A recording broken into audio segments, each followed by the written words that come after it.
Yeah, what's good, guys? ATG in the cut. Just on our way home.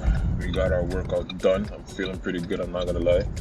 I actually slept very good last night compared to how I usually sleep. So, to make a long story short, last night I went to sleep around maybe 9:30. I basically gave myself about 7 hours of sleep from my wake up time, which was 4:30, and I only woke up once for the whole night. Once. And now, usually, as you guys know, you've probably heard me say this verbatim, but I wake up 3, 4, 5, sometimes 6 times throughout my whole sleep period. Right? A lot of it is to go use the washroom, to go pee, to go urinate. Now, I don't know what I did differently. The only difference I can think of is that yesterday was my cardio day. So yesterday I did cardio. So I remember when I was doing my research, trying to figure out like how can I stop this nighttime urination frequency. Aside from not eating before bed, not drinking water 3, 4, 5 hours before bed, minding how many carbohydrates you eat throughout the day. The other thing that kind of came to my attention as I was reading different literature and like watching different videos was that a big issue is actually your breathing, right? So it's your breathing throughout the night that's becoming shallow, and then I guess you get to a point where your body isn't necessarily getting enough oxygen, and it causes you to wake up. And as you wake up, this whole process, I guess, causes you to excrete water through some sort of complicated process. I believe that's what happens. So one of the things that I had on my list was to actually try to do more cardio per week to kind of improve my breathing, improve my resting heart rate, which would in turn improve my sleep quality. That was the whole concept. So the only thing different I could think of that I did yesterday was I didn't weight lift whatsoever. All I did was cardio. I did maybe 45 minutes of cardio. Some of it was sprint intervals and the rest was uphill walking. Today was leg day. Right now we're doing legs push-pull cardio. Legs push-pull cardio. That's my current regime right now. So we'll see how I sleep today when I go to bed tonight. And then we'll compare that to how I go to bed Saturday, which would be my next cardio day, I believe. Alright. Aside from that, the workout was pretty solid. I'm not mad at it whatsoever. Again, I actually feel good. I did back squats, front squats, Romanian deadlifts, Romanian deadlifts, which I need to work on a lot. Like my form on that movement sucks, I believe. Then we did some, I think off camera, I didn't get any video of it. We got seated leg raise.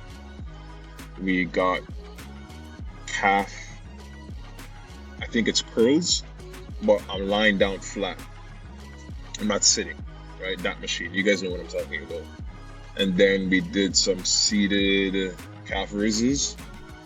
And then we went and chopped it up with this gorgeous girl at my gym. Her name is Nina, beautiful girl from Sri Lanka.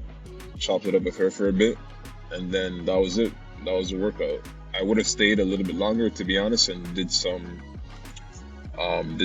outer quad work, some inner outer quad work on the abductors, but I'm kind of looking at the time and I'm trying to schedule my mornings in a way where I don't feel rushed. I don't feel rushed to go to the gym. I don't feel rushed to get through the workout. I don't feel rushed to get back home and organize myself and maybe even edit this video and get ready for work, etc., etc. I want to kind of be more relaxed throughout my day because I feel like I'm just in a constant state of, I don't know, like fight or flight or something, because I'm just always rushing or stressed out about something. So it's something I'm working on.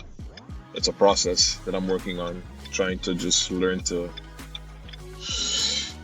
take a breath, slow down, relax. So I guess slow down is the right way to describe it. I'm trying to slow down. So even in my talking and my speech right now, you can tell I'm almost like rushing through it. I'm not slowing down my speech and kind of clearly saying what I want to say. Aside from that, the goal is still to keep on slowly but surely losing weight until we're getting close to, if not right at the start of summer. I don't want to get ridiculously shredded. I'm looking for something around maybe 12-13% body fat. Sub 10%, definitely not interested in that. It's just too much dieting, too much calorie restriction. And I'm not trying to get into like competition, right? So I just want to be shredded enough for my abs to be very defined, my whole body to be very defined, but more importantly to also just feel lighter.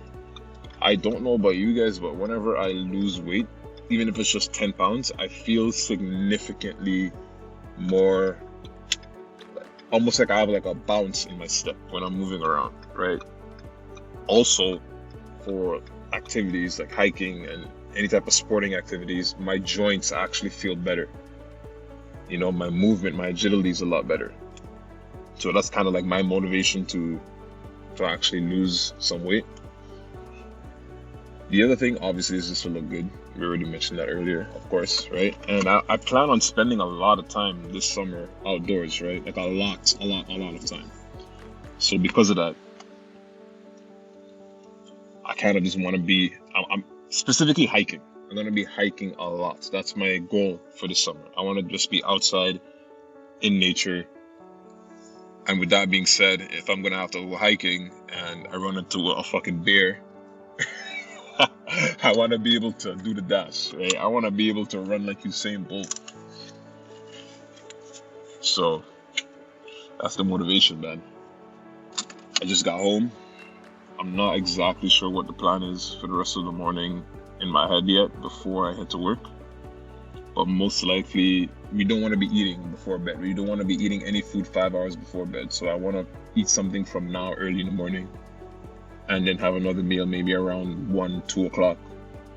And that's it for the day. Because again, I don't want to be digesting food close to bedtime, essentially. That's the whole concept behind it, right? You want all of that energy. You want your body to be in, is homeostasis the right word? I'm not too sure, but you want your body to be in sleep mode, essentially, right? With that being said, I'm out. I got up this morning, and even though I did sleep well, the bed was still so comfortable. I did not want to get up. The pillow was cold. My room was cold. The fan was on. I was wrapped up in my blanket. I wanted to just sit there and just curl up and sleep.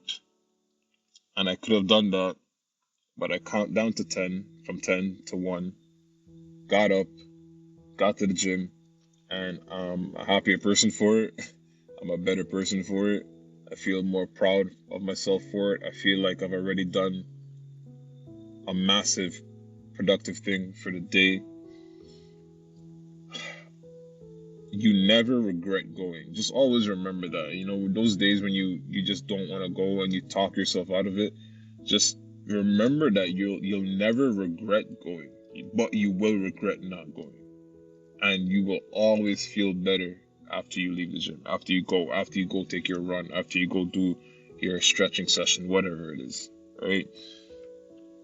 So it's just a matter of reminding yourself that feeling that you feel after you accomplish a thing, just remind yourself of that feeling. Don't forget that feeling. And I think if you can do that, it's always gonna defeat that inner bitch, I guess you can call it, that's trying to just get you to stay in bed, you know, curled up in the blanket, all warm, right? So my message of the day, as usual, is if you have not worked out today, go work out. I promise you, something is better than nothing. All right, ATG, I'm out. I'll catch you guys in the next one.